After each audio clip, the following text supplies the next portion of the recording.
Dicho esto, ya pedirle a nuestros amigos que por favor vayan compartiendo. Ya tenemos ya en el panel al experto en gobernanza mundial y profesor Samuel Cruz, hermano de la República Mexicana, pero que reside en Bolivia. Así que sin más preámbulo, vamos saludando de inmediato al profesor Samuel Cruz y bienvenido y agradecer tu gentileza, Samuel, por estar el día de hoy en este contacto exclusivo, ya que nos vamos a volver a ver este sábado en el gran simposio organizado por Radio Mirador del Gallo, junto a las grandes figuras que digamos que no comparten el relato, que se dan cita a partir de las 11 de la mañana este sábado 12 de marzo, a partir de las 11 de la mañana, Chile, Argentina, Uruguay, y por supuesto 3 de la tarde, Europa, España. Bienvenido, estimado Samuel.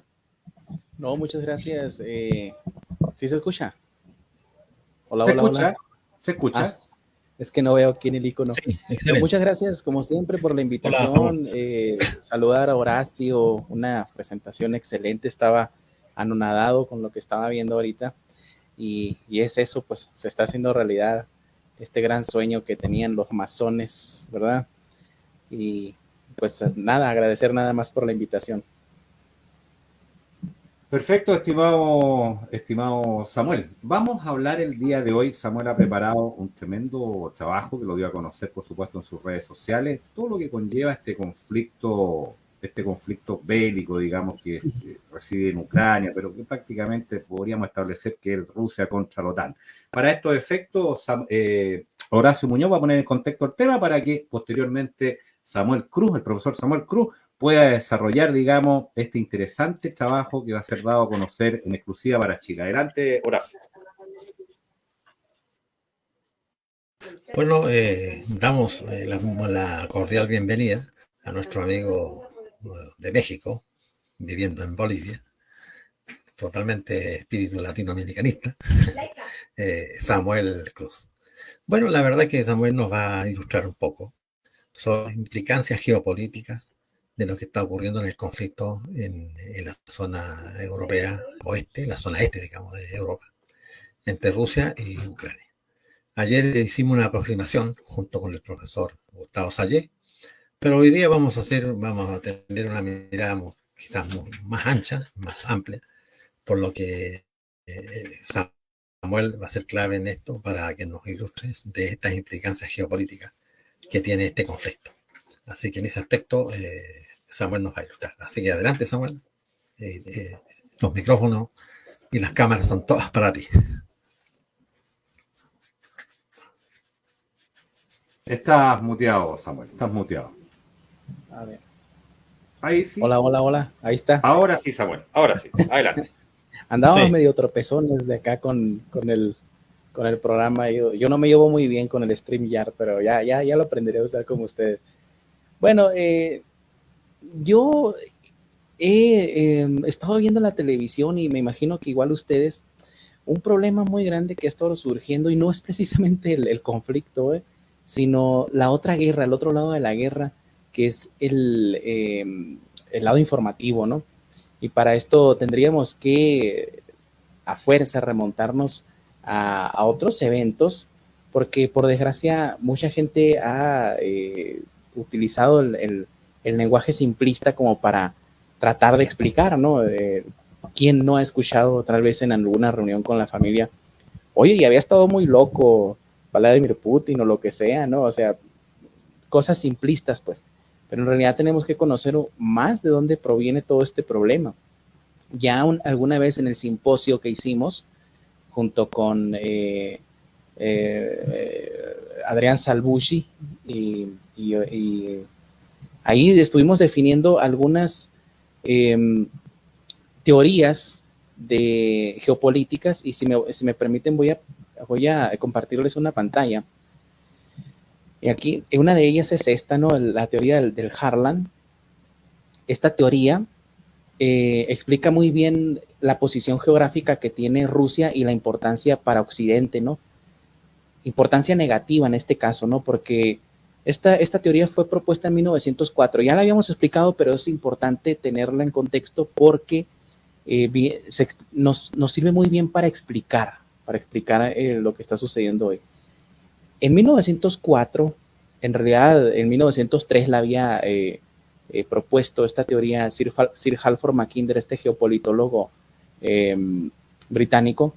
Él identificó que el área de Rusia, la que vemos acá marcada con un color rojo, voy a tratar de resaltarla aquí, esta que se ve aquí, él le llamaba el Heartland, o sea, el corazón del mundo. También le llamaba el pivote del mundo, el área pivote, etcétera, ¿no? Él le llamaba a esta área el corazón del mundo porque ahí se encontraba el 50%, se encuentra el 50% de la riqueza natural a nivel mundial. Y dividió también el mundo, como vemos, en otras áreas, como era el creciente interior o marginal, que posteriormente se le llamaría el Rimland, ¿no? Toda esta parte anaranjada que vemos acá.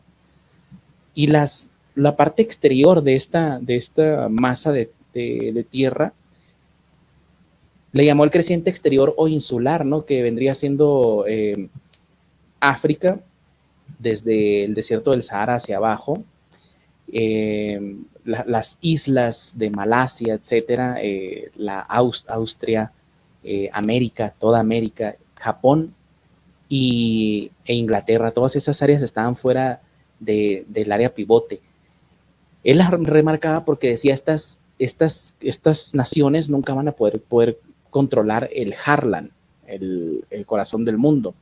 Siempre van a estar afuera. Entonces la única forma en la que puedan estas naciones conseguir que Rusia, en este caso obviamente Rusia está en esta parte, no controle esa área, sería deteniendo su avance hacia afuera, es decir, su expansión hacia los mares, ¿sí?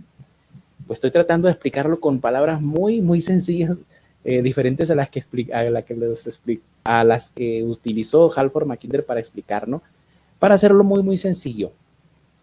¿Qué sucedía? Que Sir Halford Mackinder resumió su teoría en unas palabras muy sencillas, ¿no? Él dijo, quien gobierne en Europa del Este, bueno, un detallito que se me pasaba. Esta parte, todo esto, es importante decir que toda esta masa de tierra, él le llamaba la isla mundial, ¿sí? Y la isla mundial, él decía, como les digo, su teoría la definió en quien gobierne en Europa del Este, dominará el Heartland, o sea, el área donde está Rusia, ¿no? El 50% de la riqueza a nivel mundial. Y agregaba, quien gobierne el Heartland dominará la isla mundial, es decir, toda esa área que remarcamos hace rato. Y quien gobierne la isla mundial controlará el mundo. Entonces, ahí nosotros ya podemos ver de una forma muy sencilla, Horacio y Jorge, el hecho de que esa área era vital para los rusos y para sus enemigos en Occidente. Ahora les voy a compartir la antítesis, porque para toda tesis hay una antítesis, y esta nace precisamente del pensamiento de uno de sus alumnos, que era el señor Nicolás Spigman. Él dijo, es cierto que el Heartland tiene el 50% de la riqueza a nivel mundial, pero no precisamente quien controle el Heartland va a gobernar el mundo, sino quien controle las áreas que están alrededor. Y si ustedes se fijan, hay que poner mucha atención. Esto yo invito a la gente que ponga mucha atención. Toda esta parte amarilla que se encuentra fuera de la parte anaranjada es el Rimland, ¿sí? Spigman lo marcaba porque esa era el área que retendría el poder de Rusia, que no lo dejaría salir. Y si no se dejaba salir ese poder, obviamente no iba a crecer. Ahora quiero que pongan mucha atención en esta área, ¿sí? Voy a borrar las líneas para que se note un poco más. Toda esta área es el Rimland, ¿no? La amarilla. Pues quiero que pongan atención ahora qué hay aquí. Aquí está justamente Ucrania, Bielorrusia, y están los países del Báltico. Entonces hay que tener mucha atención porque lo que está sucediendo hoy en día no es algo nuevo que sucedió porque alguien soltó un chispazo y el fuego se expandió. Esto proviene de mucho antes. Así que todo lo que estamos viendo hoy, y yo les voy a compartir más al rato, no sé si tengan algunas preguntas, por favor me dicen, unas capturas de pantalla en las cuales vemos que todo esto ya estaba preparado desde hace mucho, Horacio y Jorge. Miren, acá les voy a compartir un pantallazo de una teoría que era de mucho antes, de los años 1800. Alfred Maugham fue quien la propuso. Él propuso en pocas palabras que para retener, ya en los años 1800, que para retener el poder que tenía Rusia, el poder terrestre, había que crear estas dos líneas que ven ahí, estas dos líneas verdes, demarcaban como un área de un cordón sanitario, le llamaba él, para retener a Rusia. Es parte del Rimland, obviamente. Entonces, lo que está, como les digo, no es que el señor Vladimir Putin esté atacando al nuevo orden mundial, es que el nuevo orden mundial se lo está queriendo comer a él junto con los rusitos, ¿no? Con todos los rusos.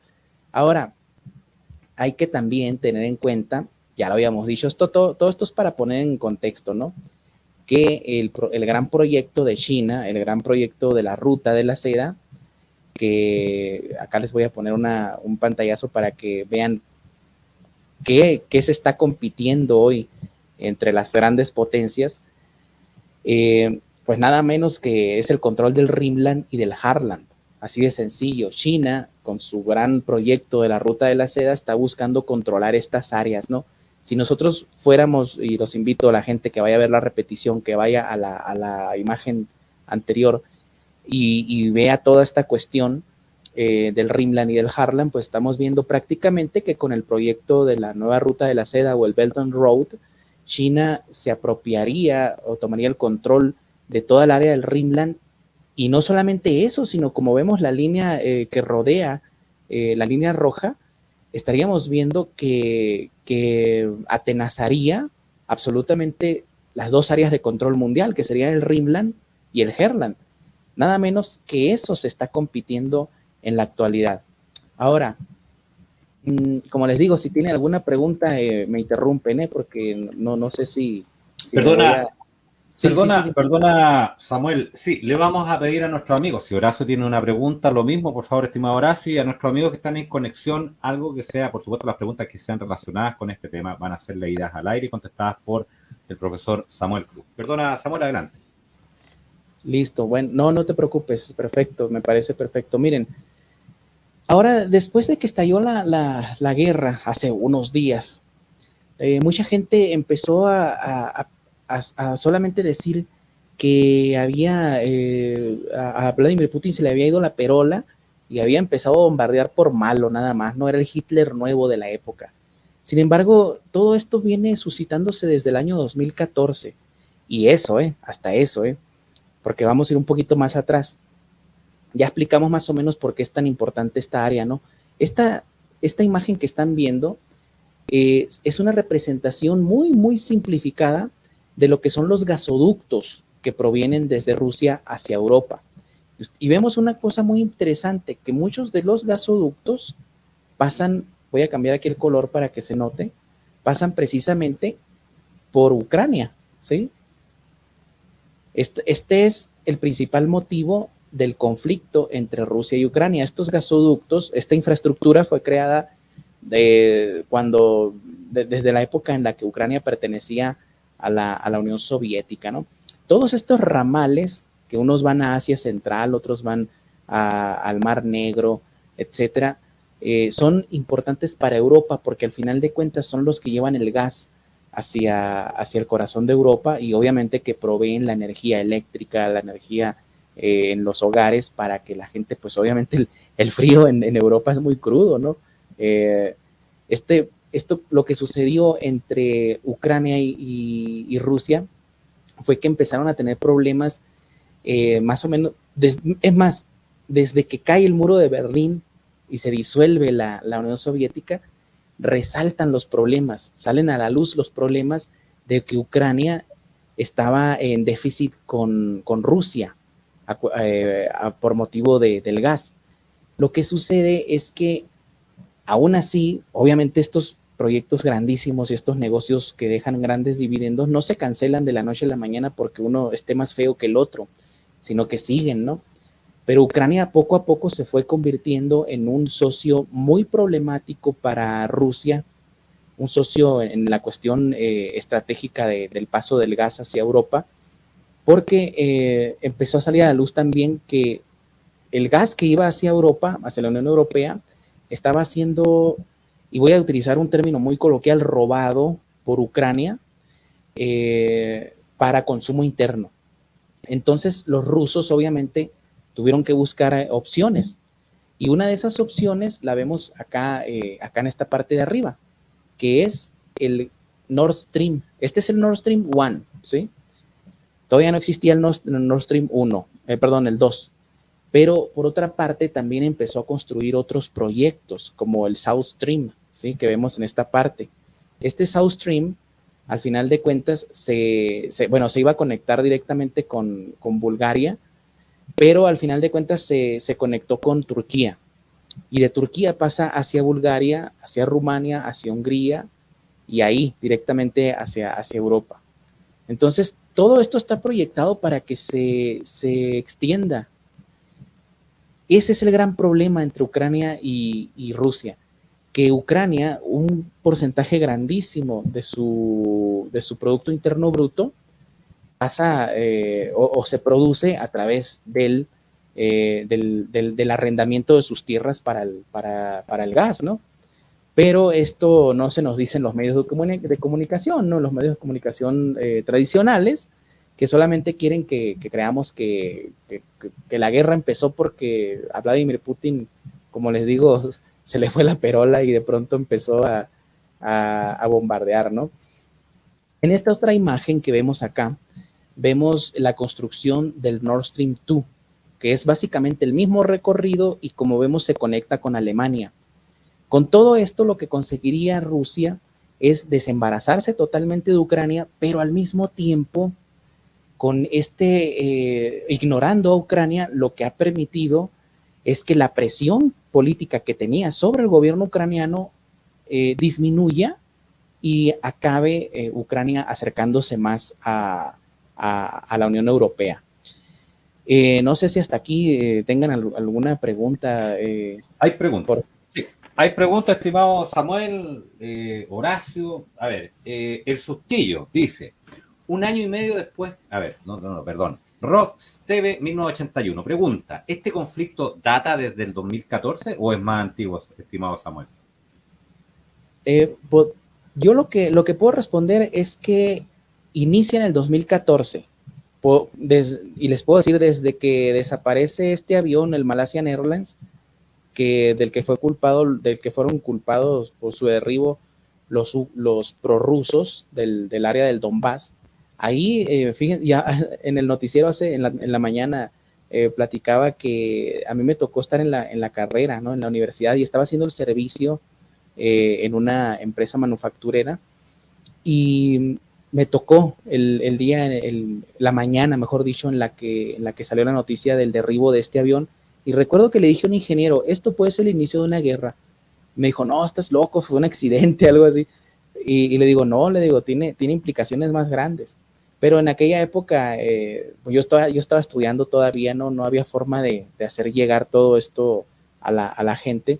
Pero en efecto, como hace la pregunta este amigo, inicia o explota el conflicto en el 2014.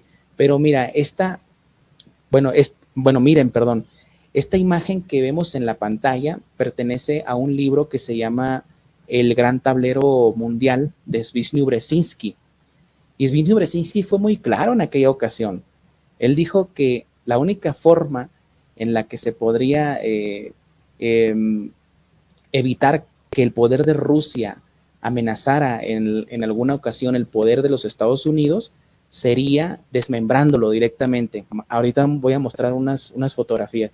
Zbigniew Brzezinski, de hecho, es muy muy famoso porque él llevó adelante la infraestructura de lo que, intelectual por lo menos, y logística, de lo que fue la caída o la derrota, mejor dicho, de Rusia ante Afganistán, y que fue el último clavo sobre la tumba sobre el ataúd de la Unión Soviética, ¿no? Él fue quien organizó toda la resistencia afgana contra los rusos. Luego en el 77, cuando publica este libro, El Gran Tablero Mundial, fíjense, no, perdón, en el 97, cuando publica este libro, fíjense, este mapa es muy explicativo. En el 97 nadie se imaginaba que Rusia iba a tener una guerra con Ucrania, pero él ya lo tenía previsto, porque por lo regular, y aquí voy a marcar otra vez para que se entienda perfectamente, lo que son estos estados que vemos aquí, que voy a marcar, ¿no? Que serían Ucrania, Bielorrusia y los estados bálticos, vendrían, su función era lo que se llama ser un estado colchón. Un estado colchón, como obviamente la palabra lo dice, tiene el objetivo de amortiguar algo, ¿no? En este caso, la relación entre la Unión Europea y Rusia, las dos potencias, ¿no? Entonces, después de la caída del muro de Berlín, después del desmembramiento perdón por la palabra, aquí no se entiende nada, dice Rusia, estos estados nacen como para evitar que estas dos potencias se enfrenten. Sin embargo, el problema de los estados colchón es que por lo regular terminan convirtiéndose en el campo de batalla de las dos potencias. Ya posteriormente los estados bálticos se fueron añadiendo a la Unión Europea y hemos visto, todo eso fue tolerado por Rusia, no porque estuvieran de acuerdo en que Lituania, Estonia y Letonia se unieran a la Unión Europea, sino porque quedó muy debilitada Rusia después de la caída del muro de Berlín. Pero para Rizno Brzezinski era necesario el paso imperioso, era que Rusia fuera desmembrada, que fuera dividida. Y él decía, por ejemplo, a esto, como dice acá abajo, le llamaba el núcleo crítico de la seguridad de Europa. Y en ella se incluía a Francia, a Alemania, a Polonia y a Ucrania, ¿sí?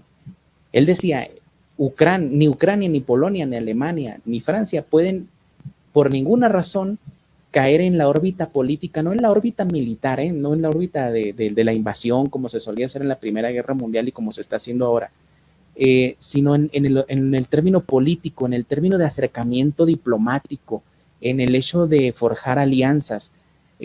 No podía caer ninguno de estos países en la órbita de Rusia, porque en ese momento Estados Unidos dejaría de marcar algo en Europa.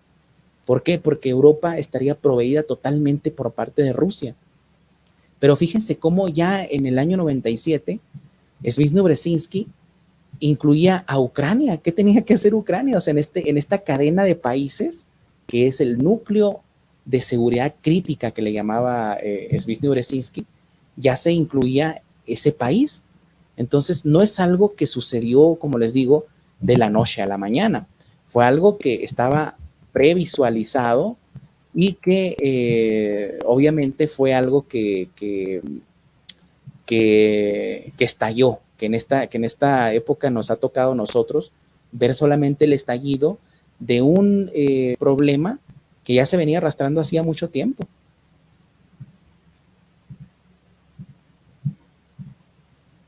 Perfecto. Hola, hola. Hay otra pregunta, estimado Samuel, que la genera Francisco Tuzuel. Horacio, ¿tú tienes pregunta, estimado Horacio? Adelante, Horacio, antes de ir con Francisco. No, estaba escuchando a Samuel atentamente sobre el proceso que estaba ocurriendo ahí y que todo este problema que se viene dando por casi más de 100 años se decanta con los problemas del 2014, con la famosa revolución del Maidán, ¿cierto? La plaza de Kiev, donde los Estados Unidos avivaron una revolución de color y para derrocar al gobierno de Víctor Yanukovych, que era el presidente ucraniano de ese entonces. para obligarlo a Ucrania a hacer pacto con la Unión Europea y de paso a entrar a la OTAN.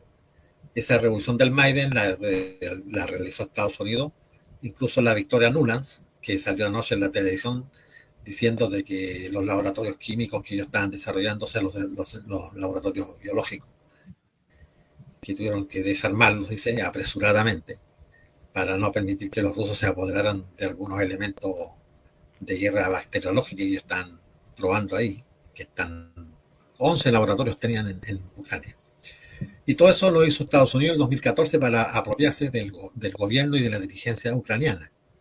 Y ahí vemos entonces de que la misma Victoria Nuland dijo de que el gobierno norteamericano había invertido a partir del 2005, sí, más o menos 2005, más de 5.000 millones de dólares en llevar a cabo de comprarse a toda la dirigencia política ucraniana para todos convertirlos a la Unión Europea y convertirlos a la OTAN. Y todo eso en desmedro, por cierto, de Rusia. Y así, de esa manera, entonces, desgajar a Ucrania de la influencia rusa. Ahí partió el problema, en la famosa revolución del Maiden, en 2014. Y después, cuando ustedes saben de que Yanukovych se fue, renunció al gobierno, porque en el fondo fue un golpe de Estado que se hizo. El nuevo gobierno pro-OTAN, ¿cierto?, dirigido también en cierta manera por los servicios de inteligencia de Inglaterra y de Estados Unidos, llevaron a cabo una persecución de todos los disidentes seguidores de Yanukovych. Se prohibieron los partidos, cerraron canales de televisión, prohibieron que se hablara ruso, sacaron leyes para prohibir el ruso, que no se hablara, cuando la población ucraniana en su gran mayoría es de origen ruso. Pero ellos prohibieron el ruso, en los colegios, en la tele, en los espacios públicos. Entonces fue terrible. Y las persecuciones también fueron a todo dar.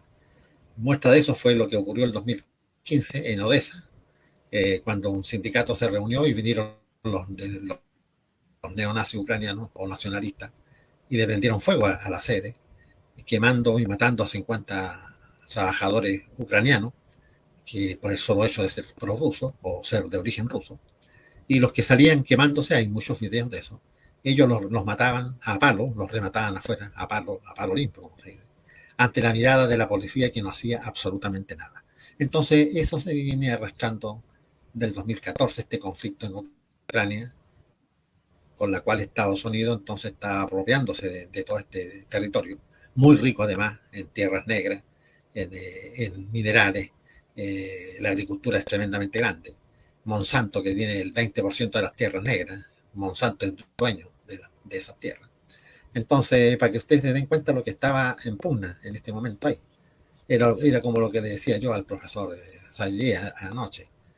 Rusia también quiso tomar parte de la repartija de la torta. No iba a permitir que se le dejara fuera en esta repartija, en una zona sobre todo que estaba al lado de ella, que es su zona de influencia.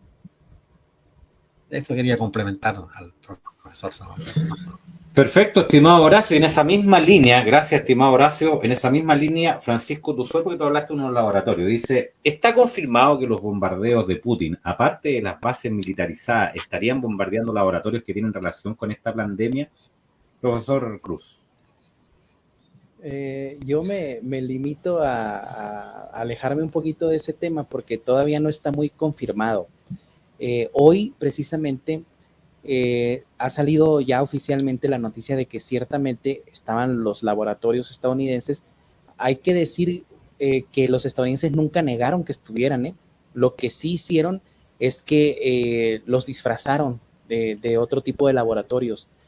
Está por salir mucha información acerca de esto. Los medios de comunicación masivos, los grandes medios de comunicación lo están tapando mucho. Yo no puedo responder en este momento sí o no, pero no me va a extrañar nada que se confirme que es cierto. Ahí dejo ese tema. Ahora, volviendo a la cuestión que mencionaba Horacio, tiene mucha razón. Yanukovych, no sé si él sabía o no, pero se estaba enfrentando a una cuestión histórica que, como decía Horacio, se arrastra de más de 100 años.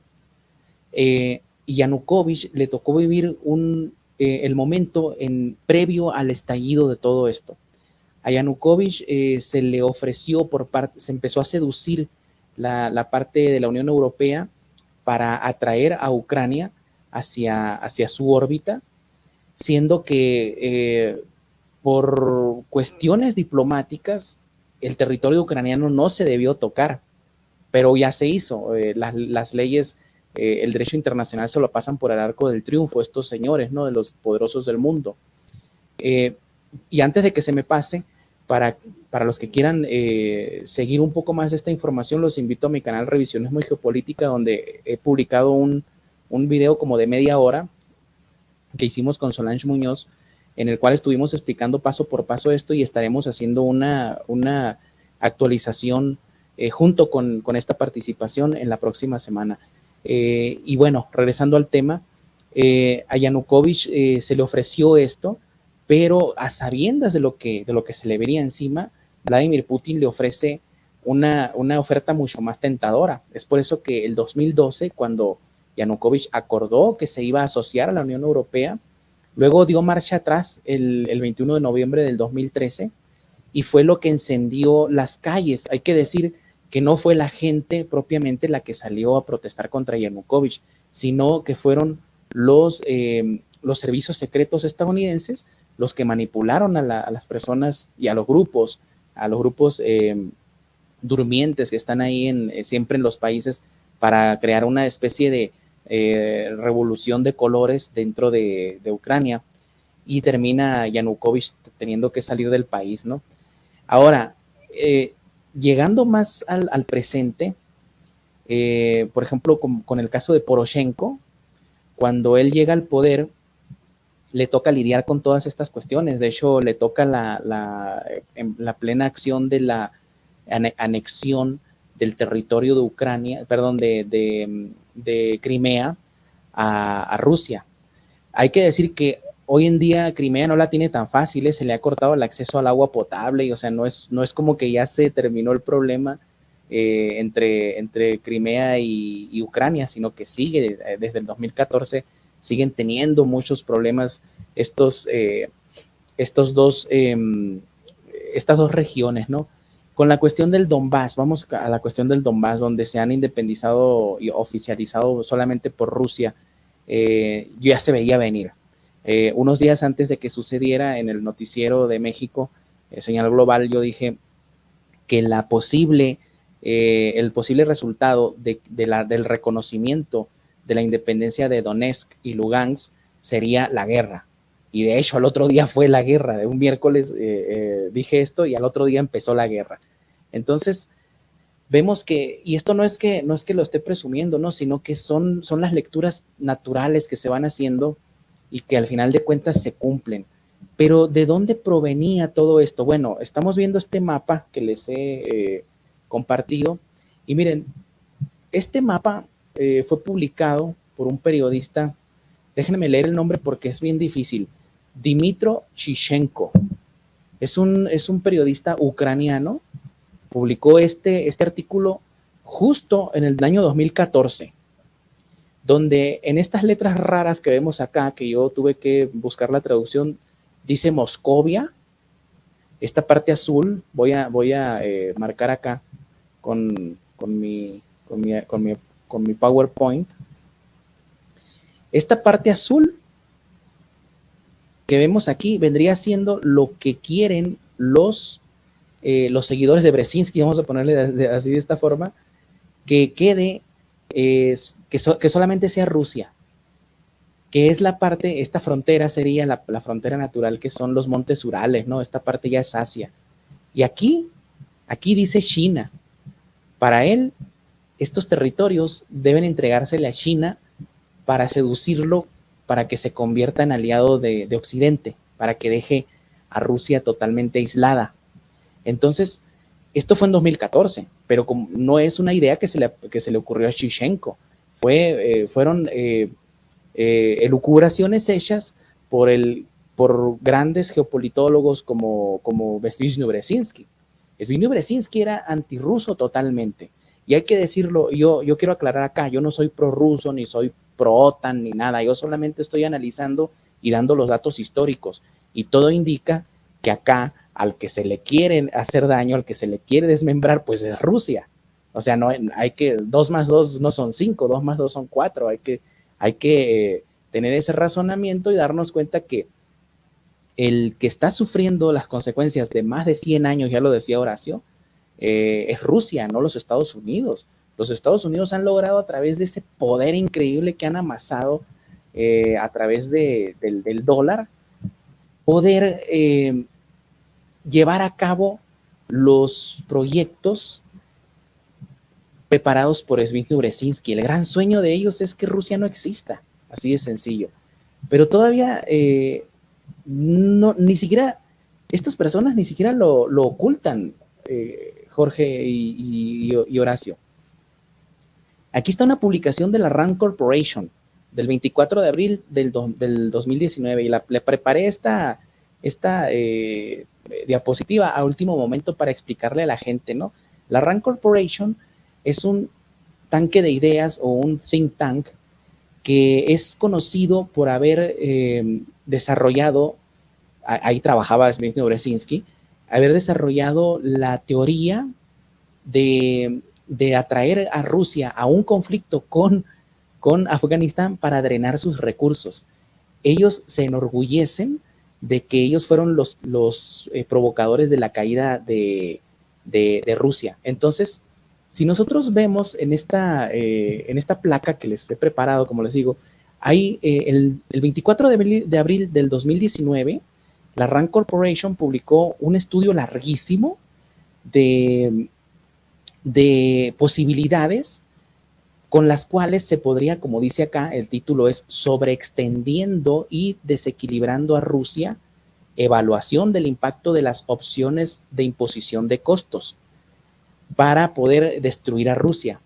¿Qué es una imposición de costo? Como dice acá abajo, o las imposiciones de costo. Acá les puse una definición propia que explica muy bien lo que es, ¿no? Son estrategias a largo plazo en tiempos de paz, o sea, no en guerra, que pueden implicar, y con frecuencia lo hacen, el uso de activos militares, pero que se centran en el uso latente de la fuerza para disuadir o coaccionar en lugar de derrotar al competidor. En este caso, la RAND Corporation lo que buscaba, y vamos a ir a la página, verán, para que la gente se informe perfectamente cómo son las cosas. A ver, no sé, sí se puede compartir una ventana de Chrome, ¿verdad? Sí, perfecto, aquí está. Overstanding, aquí está. Esta es la página de donde está publicado el estudio. Incluso, miren, hasta se lo pueden descargar en PDF, ¿eh? O sea que no esconden nada el RAND Corporation. Aquí lo que llama la atención son las evaluaciones que hicieron. Vamos a ir a alguna de ellas, ¿no? Que eran las imposiciones de medidas de costos económicos, entre las cuales, fíjense, la primerita, expandir la capacidad energética o de producción energética de los Estados Unidos. Estados Unidos es una potencia exportadora del gas licuado. Este gas que se saca a través de la técnica del fracking, que es introducir grandes cantidades de agua en profundidades muy grandes de donde se encuentran las rocas de esquisto, en las cuales por lo regular se encuentra petróleo o gas, ¿no? Pero es muy difícil sacarlo sin inyectar grandes cantidades de agua con otros químicos, ¿no? Y Estados Unidos tiene una cuota de mercado muy grande, no al nivel de Rusia, pero tiene una cuota muy importante de mercado en Europa. Entonces, ellos saben que perfectamente Rusia los podría desplazar del mercado si logra que el Nord Stream 2 empiece a funcionar perfectamente. Aquí vamos a una que me llama mucho la atención, lo que es los costos de imposición en medidas geopolíticas, ¿no? La primera, proveer de armamento letal a Ucrania. Vamos a leerlo, ¿no? Lo que dice es, proporcionar ayuda letal a Ucrania explotaría el mayor punto de vulnerabilidad externa de Rusia, pero cualquier aumento en las armas militares de Estados Unidos y el asesoramiento a Ucrania tendría que ser cuidadosamente calibrado para aumentar los costos para Rusia de mantener su compromiso actual sin provocar un conflicto mucho más amplio en el que Rusia, debido a la proximidad, tendría ventaja con respecto a los Estados Unidos. Estamos viendo perfectamente que ellos lo tenían planeado esto. Y aquí hay un detalle, no me voy a enfocar mucho en leerlos todos, invito a la gente para que los lea, ¿no? En lo ideológico y en la información, ¿sí? Hay una parte muy interesante, ¿sí? Creating the process, encourage, ¿dónde está? A ver, aquí, undermining, aquí, minando la imagen de Rusia en el exterior. Fíjense lo que dice, hace poquito se dio a conocer que la FIFA había vetado a Rusia del Mundial de Fútbol, ¿verdad? Pues miren, acá desde el año 2019 ya se venía preparando esto, ¿eh? Aquí está. Boicotear a Rusia en eventos como la Copa Mundial. Imagínense. También se ha boicoteado algo así como de la Asociación de Gatos Internacional, algo ridículo, ¿no? En el que ya los gatos rusos ya están vetados, pobrecitos, ¿no? Hasta los gatos salieron perdiendo en esta guerra, ¿no? Hasta los gatos rusos. Entonces, esto, imagínense, los invito, la verdad, a la gente que busque, porque están unas tablas increíbles en las que explican, por ejemplo, qué costo tendría, por ejemplo, aquí el costo que tendría, los beneficios, costos y riesgos, el efecto que tendría en Rusia puede ser intenso, puede ser bajo, puede ser moderado, los beneficios pueden ser moderados y los riesgos altos, etcétera. Entonces, los invito de verdad a que entren a esta página al público y que vea por sí mismo, Jorge y Horacio, que esta cuestión ya venía de mucho antes. Rusia no es mire, yo no soy, como les digo, prorruso, obviamente yo soy analista, pero tampoco soy tonto. O sea, si los propios medios de comunicación, los think tanks estadounidenses y occidentales venían preparando esto, pues hay que reconocer que alguien aquí está siendo la víctima y el otro el victimario, ¿no? En esta otra que les comparto, esta otra página, es del Center for Strategic and International Studies, o el Centro para Estudios Estratégicos Internacionales, y se publicó, no sé si ya se esté mostrando en la pantalla, no veo. Sí, estimado Samuel, está proyectado. Sí, súper, ahí está. Se publicó en el año, ¿dónde está la fecha? El 13 de enero del 2022, es muy, muy reciente. ¿Sí? El analista St. John's, que vemos acá, es un análisis larguísimo y buenísimo. Fíjense las fotos que ponen, es una página increíble esta, porque es la voz oficial de Occidente, ¿no? Y ellos dan 6 posibilidades de las opciones que tiene Rusia militares, pero la que me llama mucho la atención acá, y esto es a lo que quería llegar, el peligro, y mi teoría, la que tengo también, es que, como dice acá en la tercera, ¿cómo se llama? Posibilidad, que Ucrania sea dividida a través del río Níper. ¿Cuál es el río Níper? Ahorita les voy a compartir otra pantalla, otro pantallazo. A ver, una que aquí bueno, aquí está perfectamente en esta, que nos sirve para explicar 2 cosas, por cierto. A ver, en esta placa lo que vemos es Ucrania. Está un poquito extendida la imagen, pero nos sirve para explicar, ¿no? Pero vemos perfectamente estos datos muy importantes. El 67% de la gente en esta parte azul habla ucraniano, ¿sí? Y el 29.6%, que no es poco, obviamente, de esta parte naranja, habla ruso. Es decir, estas personas son rusoparlantes y estas son ucranioparlantes, pero hay que recordar que el ucraniano y el ruso pues son básicamente un idioma derivado del otro, ¿no? El río Níper, voy a borrar esto, el río Níper es que pasa por aquí, es esta representación que vemos aquí, que prácticamente, como vemos, parte por la mitad del territorio ucraniano. Entonces, lo que dice en este estudio es que posiblemente Rusia se anexione toda esta parte de Ucrania y al final de cuentas quede esta parte solamente siendo la vieja Ucrania. Pero esta parte, obviamente, si pierde la otra parte al este del río Níper, ¿a dónde pasaría? Obviamente pasaría a la órbita de la Unión Europea.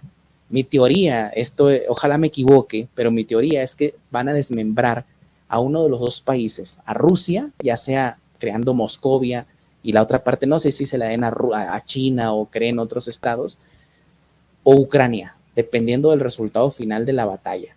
No los quiero aburrir, quiero ver si hay algunas preguntas porque están bien interesantes las preguntas. Sí, vamos de inmediato. No sé, Horacio, ¿tú tienes preguntas, estimado Horacio, o vamos a las preguntas o algún análisis para ir a las preguntas posteriormente, estimado No, Horacio?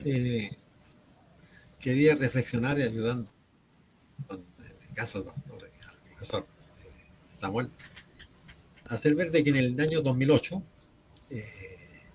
Vladimir Putin fue invitado a la conferencia de seguridad de Múnich, una conferencia que se hace todos los años, y que este año justamente estuvo Bill Gates diciendo de que no estaba muy contento con todas las opciones que se habían tomado contra la peste esta, el COVID-19, y que había ido mucho antagonismo, y que no se había hecho todo lo que él hubiera querido que se hiciera.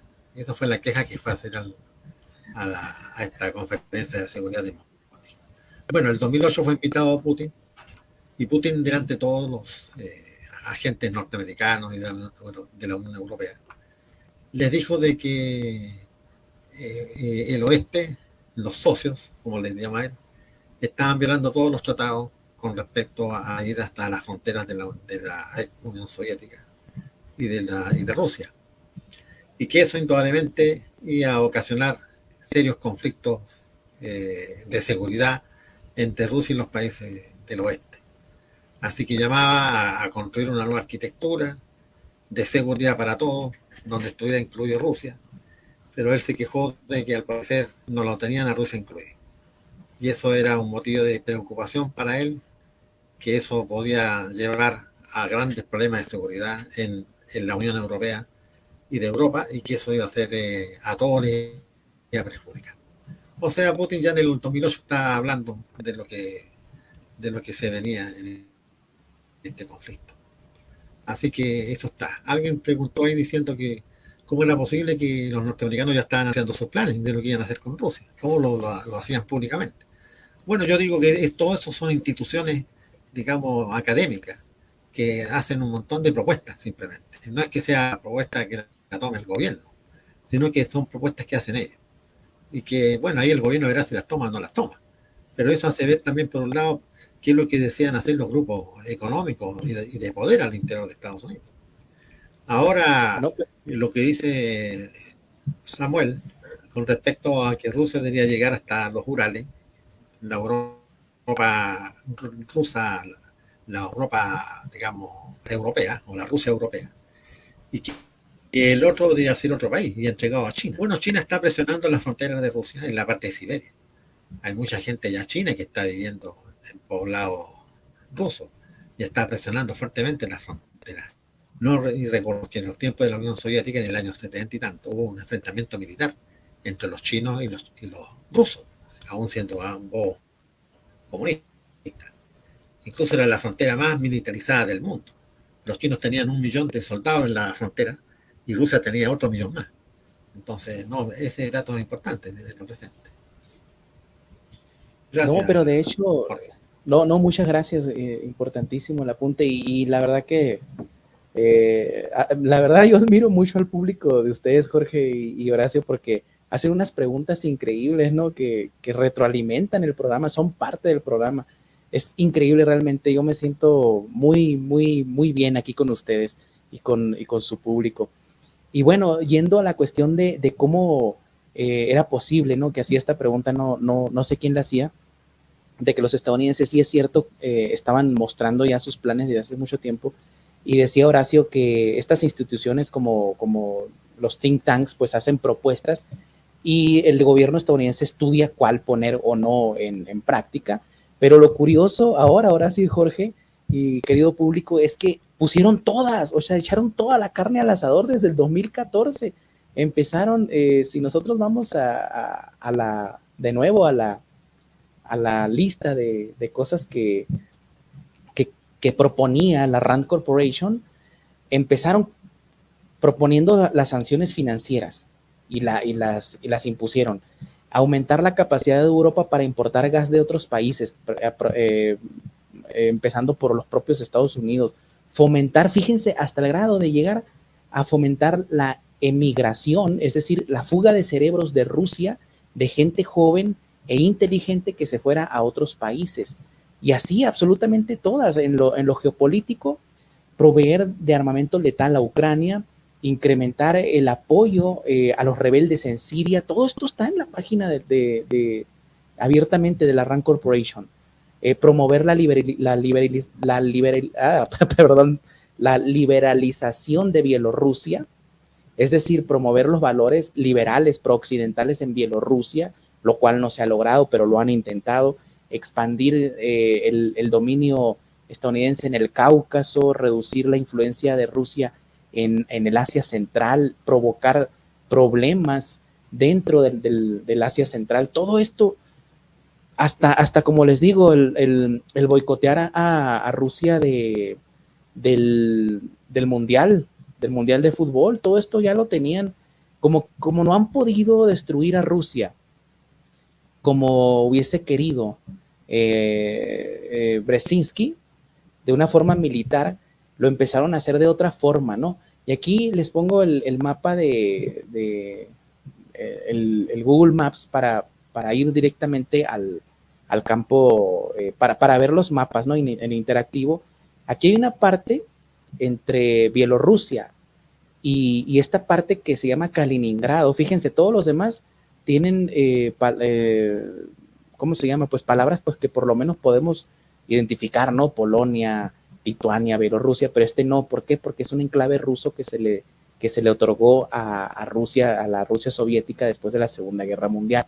Pero aquí entre Polonia y Lituania, entre los países bálticos, hay un corredor que se llama el corredor Suwałki, que es esta parte.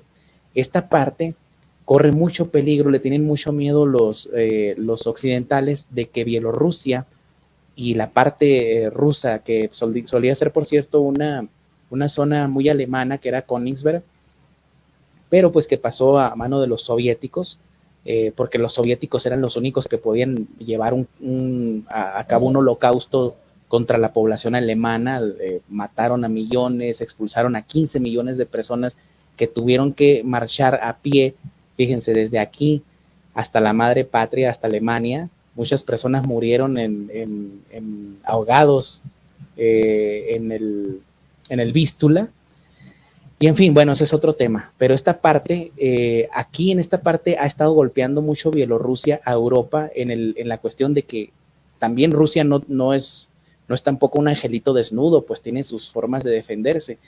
Y empezó a entregar visas para que los inmigrantes del Asia Central, del Medio Oriente, fueran directamente a Bielorrusia, y Bielorrusia, Alexander Lukashenko, los pusiera en esta parte de la frontera para que provocaran una crisis humanitaria con Polonia.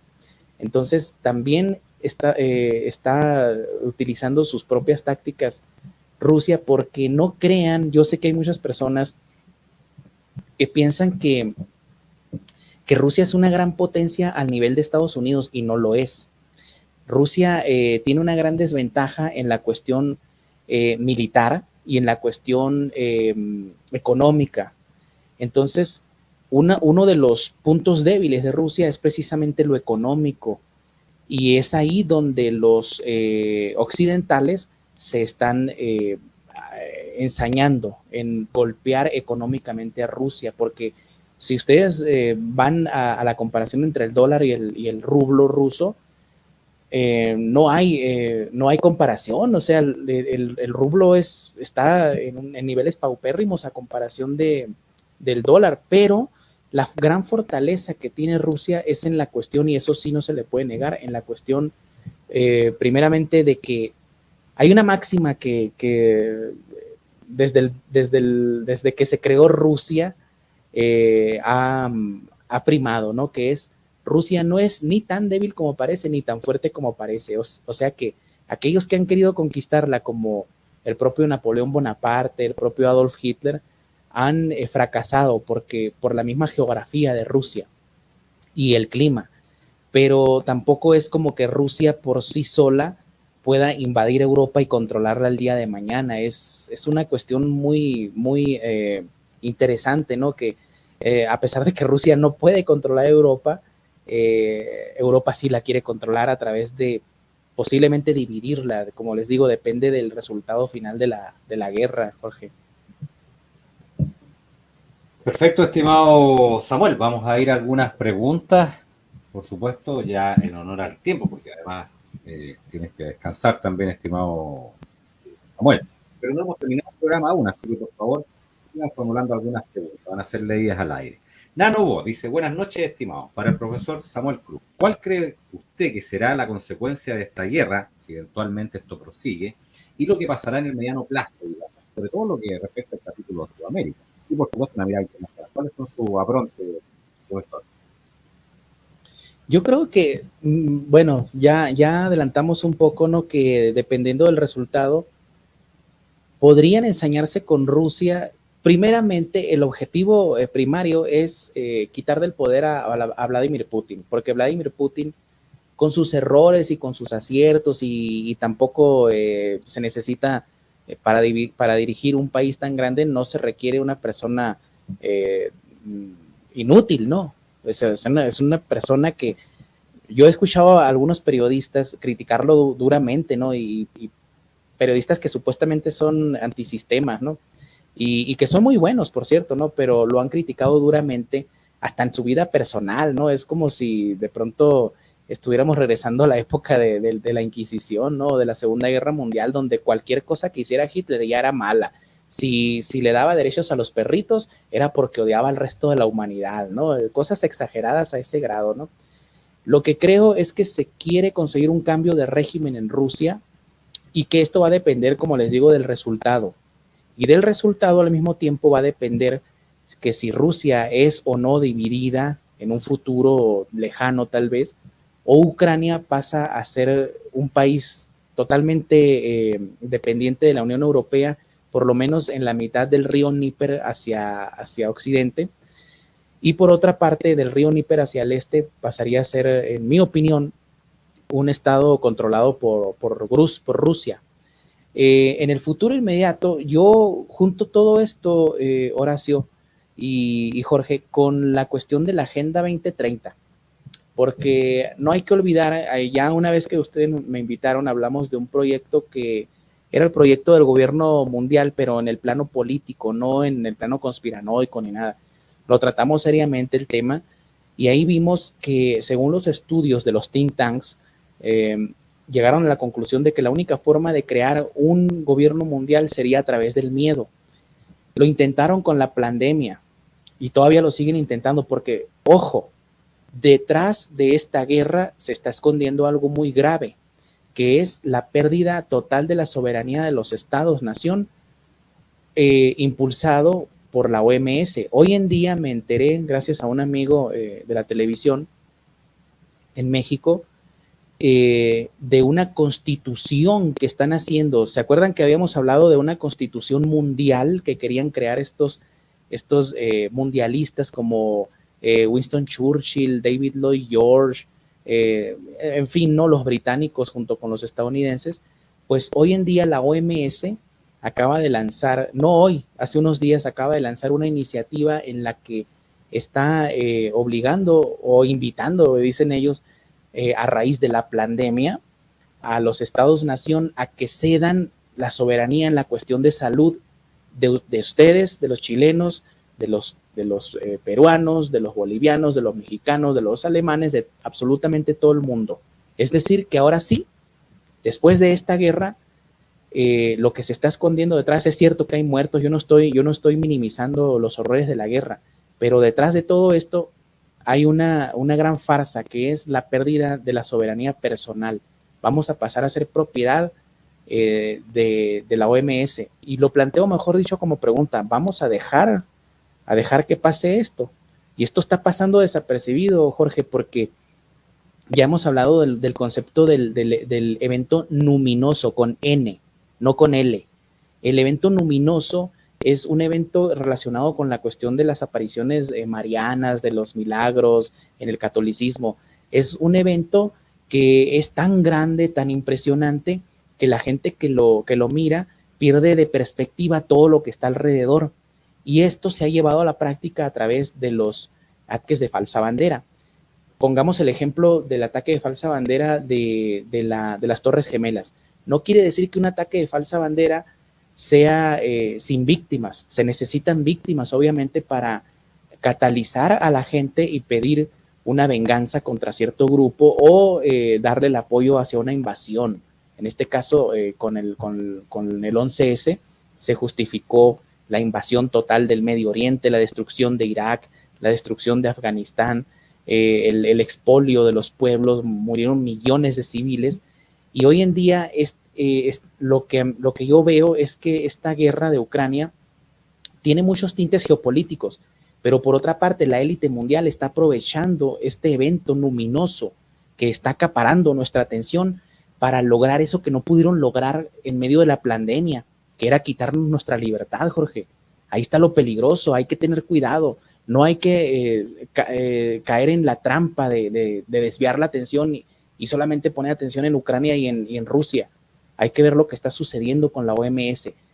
Y por desgracia, me acaba de informar mi amigo en México que México ya se dio. México ya se bajó los pantalones y ya los mexicanos, lo siento, por mis compatriotas, que ya son propiedad de la OMS.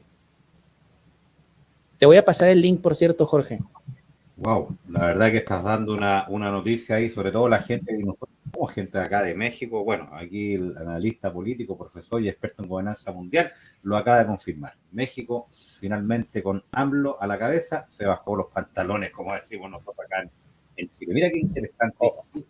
Mira, aquí ya no está la excusa, porque la gente tiene que aprender geopolítica. Hay gente que no le gusta, gente que le aburre, pero después no entienden estos fenómenos, no entienden lo que pasa en el mundo.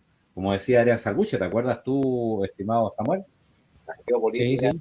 hay que analizarla, hay que pescar, digamos, y empezar a analizar políticamente qué es lo que sucede aquí, de qué manera repercute acá. Y dice, Lara Umbundi dice, es complicada la geopolítica, pero gracias a personas como vosotros es más entendido. Muchas gracias, estimado. Vamos a ir de inmediato a algunas preguntas ya en honor al tiempo. Luis Delgado Sales, un suscriptor de la radio y el gran amigo de la radio, dice, ¿hay alguna relación con las pirámides descubiertas en Crimea? Y la segunda pregunta te la hago de inmediato también, es ¿qué rol tienen los házaros, digamos, en todo esto? Si hay házaros, digamos, que están presentes en esto. Ahí, Samuel. Yo con lo de las pirámides no me meto. Me gusta mucho el tema, pero soy analista internacional. Si me meto en eso ya me saldría mucho del tema. Eso sería para una plática tal vez en el canal de revisionismo y geopolítica, que es un poco más distendido el tema, ¿no? Sé que ha habido cuestiones relacionadas con pirámides y todo eso, pero yo no me meto en eso, así que discúlpeme. Con la cuestión de los házaros, por supuesto, vamos a ir a la cuestión de los nazis, porque hay que diferenciar entre nacionalsocialista y nazi. El nacionalsocialista era el de los años 30, el que nació del Partido Nacional Socialista con Adolf Hitler. Ese era el nacionalsocialista, el que tenía una concepción de Europa, una cosmovisión, como diría Jacques de Maillet, de una Europa unida a través de los lazos de sangre, ¿no? Y de cultura, obviamente, ¿no? Pero cuando termina la Segunda Guerra Mundial, Hollywood crea el concepto del nazi, ¿sí? El nazi es ese que vemos en la televisión clásico, que porque un judío le da la contra, lo mata en la película de Steven Spielberg, que va matando bebés, que los va aventando al aire, atrapándolos con su bayoneta. Ese es el nazi, la imagen que se inventó que se inventó Hollywood. Y eso es lo que hay en Ucrania. Esos son los mentados nazis. Ahora, mira, precisamente, no sé si me puedas, si lo pueda compartir.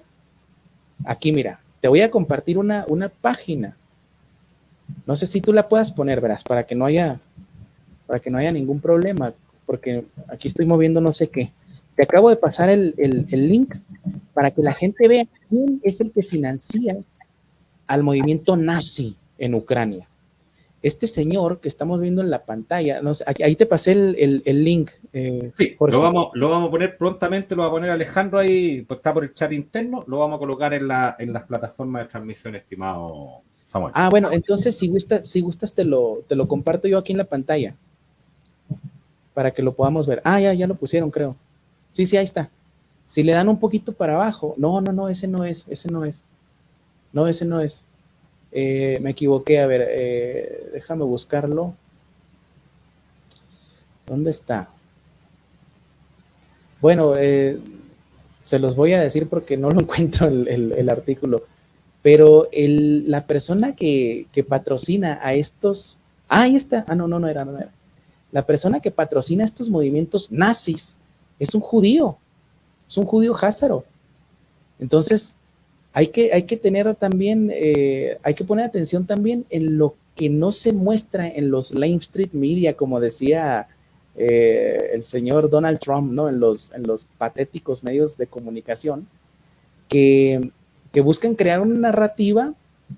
Aquí está, mira, ahí te lo voy a pasar. Este sí es. Buscan crear una narrativa basándose en el simplismo histórico. Ahí te lo acabo de pasar. Se llama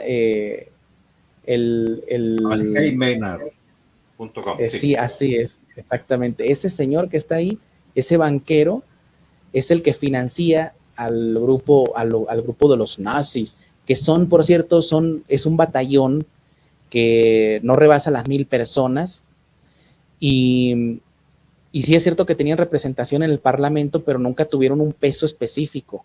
Ahora hay que también sopesar la cuestión de que la mafia házara, y esto lo veía precisamente hoy en un programa que ya publicaron hace unos días, Quique Romero y Adrián Salvucci, que decían que después de un tiempo, los házaros se enquistaron en Ucrania. Y eso es muy cierto, es cuestión histórica. Ucrania se convirtió en el núcleo donde se reunían todas estas mafias házaras, ¿no? Y ahí vemos uno de estos ejemplos, ¿no? El batallón respaldado por un multimillonario judío que envía dinero para que estas milicias nazis luchen contra los prorrusos. Ahora lo curioso acá es que teniendo un presidente judío en Ucrania, cómo esta persona asusa la guerra, porque eso es un cómico, por cierto, al nivel de Eugenio Derbez en México, no sé, en Chile no conozco francamente algún actor cómico que se equipare a esta persona. En México sí sería, su equiparable sería Eugenio Derbez. Y se pone a asusar la guerra contra un país que obviamente ya lo ha aplastado militarmente, y que las personas que están muriendo son rusos y son ucranianos, no son obviamente de esta etnia házara, que no podemos decir judío porque luego ya nos acusan de antisemitas, pero alguna vez hizo una reflexión muy importante, muy interesante el señor Adrián Salvucci, que a mí me abrió los ojos. Él dijo en alguna ocasión, pregúntese a quién le beneficia financiar a un partido nazi con las banderitas y con el himno, dijo así, ¿no? Con ese tono tan característico de Adrián Salvucci. Y ahí llega uno a la conclusión, ¿a quién le beneficia? ¿A quién le conviene que el mito del nazismo siga existiendo, Jorge?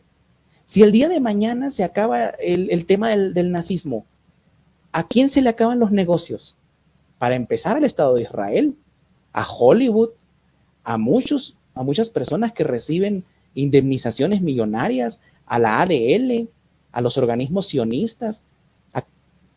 A nadie va a afectar más que a ellos. Así que ¿a quién le conviene mantener, como él dijo en aquella ocasión, a quién le conviene mantener el cuco del nazismo vivo? Obviamente a los házaros, ¿verdad?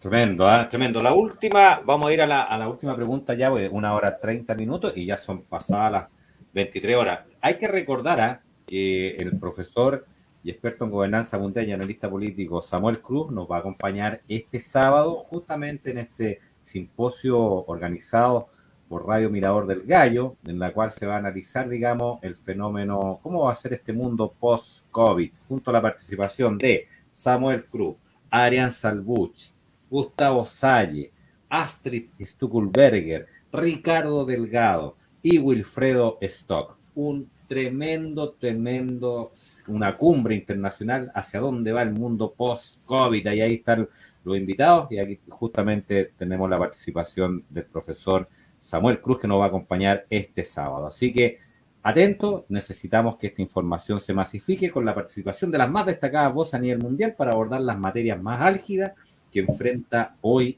la humanidad. Un evento único de Radio El Mirador del Gallo para este sábado 12 de marzo a partir de las 11 de la mañana, Chile, Argentina, Uruguay, 3 de la tarde, Europa, España. Así que ahí nuevamente nos vamos a reencontrar con el profesor Samuel Cruz. Profesor, la última pregunta, para no abusar de su tiempo y poder, por supuesto, liberarlo. ¿Qué rol tiene hoy en día el gigante asiático? Porque aquí China, la verdad que en todo este entuerto, en todo este conflicto, China ha tomado distancia, tiene una posición bastante ambigua. ¿Qué pasaría eventualmente si China, eventualmente, porque esto hay que seguir mirando igual cuáles son los acontecimientos, cuáles son las señales, pero si eventualmente China se alinea con Rusia, ¿qué pasaría eventualmente ahí, profesor? ¿O cuál es su mirada frente al factor China en todo esto? Bueno, como tú lo dices, Jorge, China tiene una cultura, a pesar de que yo digo, ya los chinos de hoy en día no son los chinos milenarios, los chinos de hoy son comunistas, no tienen la misma ideología que se tenía o la misma filosofía que se tenía hace mucho tiempo, pero lo que han aprendido es a esperar y hoy precisamente soltaron un dicho muy importante, ya ves que los chinos tienen dichos para todos, y ellos dijeron con respecto al conflicto entre Ucrania y Rusia y la OTAN, que ningún río se congela de un día para el otro. Eso quiere decir obviamente que este vendaval de eventos que se vino cocinando hace mucho tiempo. No hay que olvidar que quien le dio la oportunidad a China de convertirse en la gran potencia que es hoy en día, paradójicamente fueron los Estados Unidos. Los Estados Unidos, después de la Segunda Guerra Mundial, insistieron en que a China se le diera un estatus que en el estatus internacional o en la clasificación internacional se denomina estatus de nación favorecida.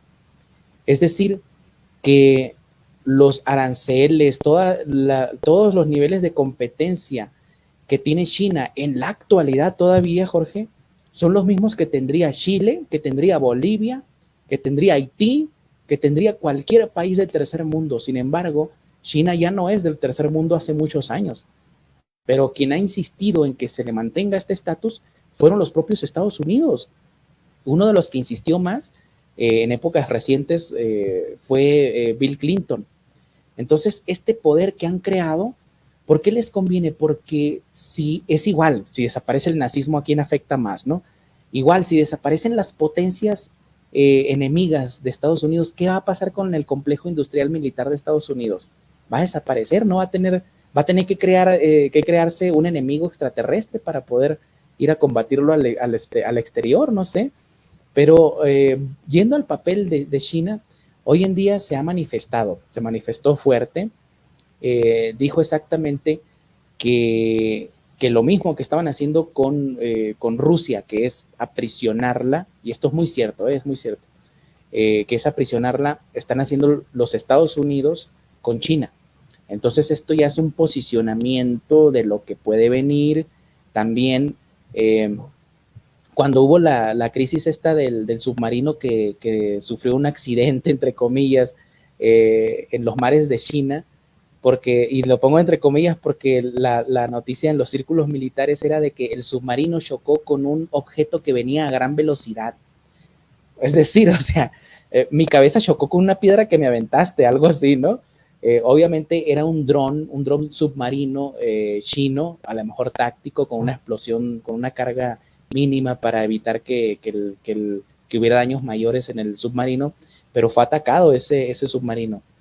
Y al otro día, aquí citando una vez más un programa que hicimos en este noticiero Señal Global, yo dije que que muy pronto íbamos a ver que la Commonwealth, la que supuestamente el Imperio Británico nunca desapareció, el Imperio Británico está nada más ahí, ha tomado otra forma, ¿no? Otra forma menos agresiva como la que tenía hace unos siglos, ¿no? Pero la Commonwealth sigue existiendo. Y, y cuando me preguntaron qué consecuencias podía haber, obviamente le dije, si Estados Unidos tiene un conflicto con China, va a jalar a Inglaterra, e Inglaterra va a jalar a Australia. Y otra vez al otro día sucedió que se oficializó el acuerdo AUKUS, en el cual es una alianza militar entre Estados Unidos, Inglaterra y Australia.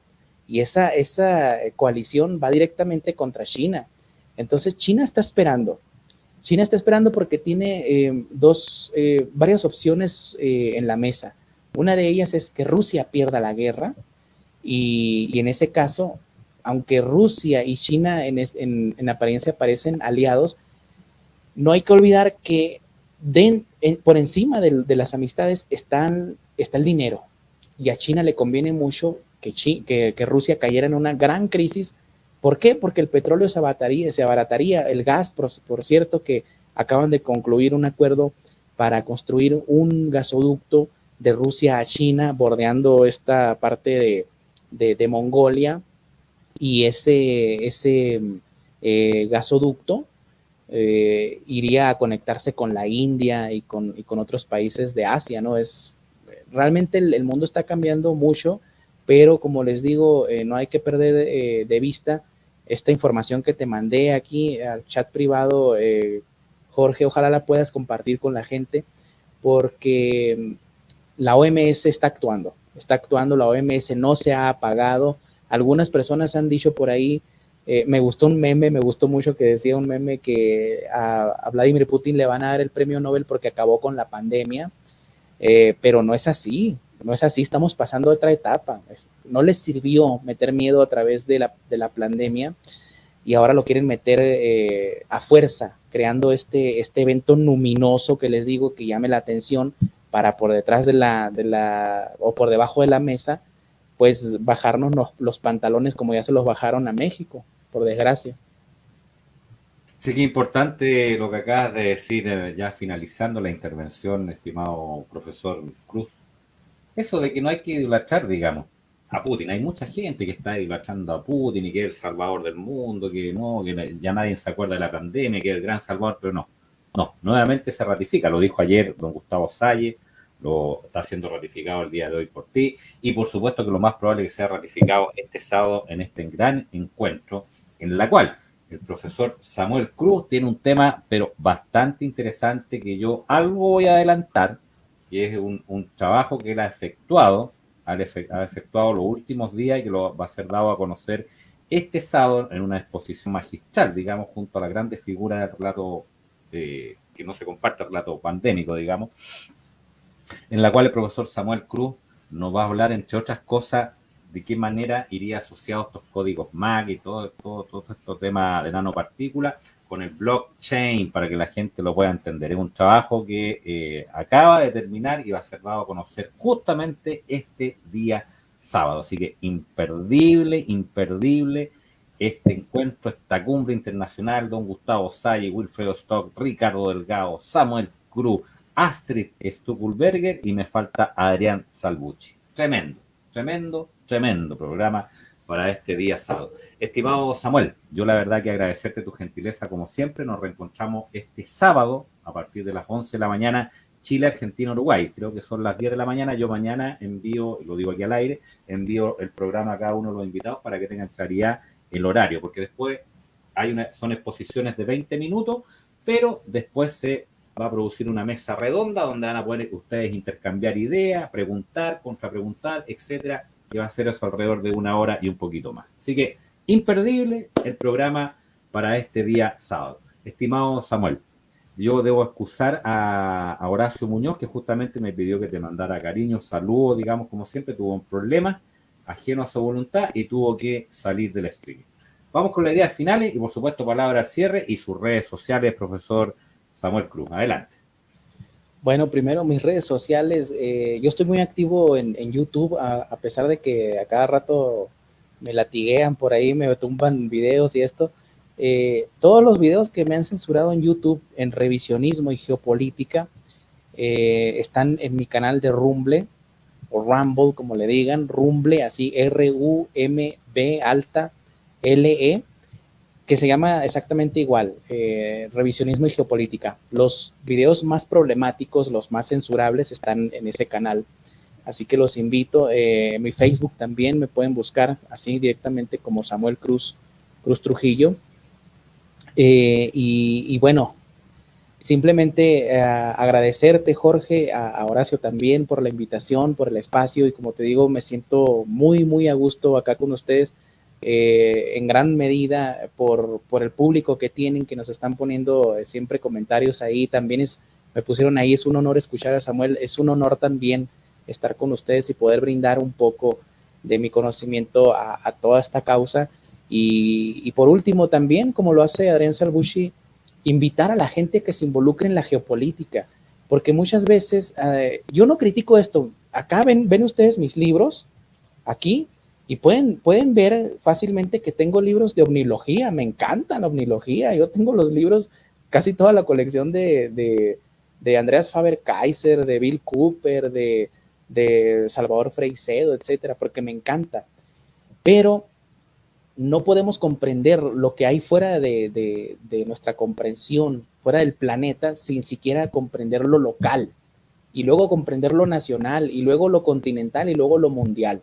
Por eso los invito a que primero comprendamos lo que se desarrolla aquí en el mundo, lo político, quién nos controla aquí, y después ya se preocupan de ver si los arcontes o los reptilianos son los que están controlando a Vladimir Putin y a Klaus Schwab y todos estos. Así que los invito primero a que se involucren en la geopolítica. Es una disciplina muy, muy linda que les permite, yo siempre le digo a mis alumnos, casi ver al futuro. Si no en un futuro cercano o un futuro lejano, pero nos da una idea para comprender lo que realmente sucede en el mundo. Tremendo.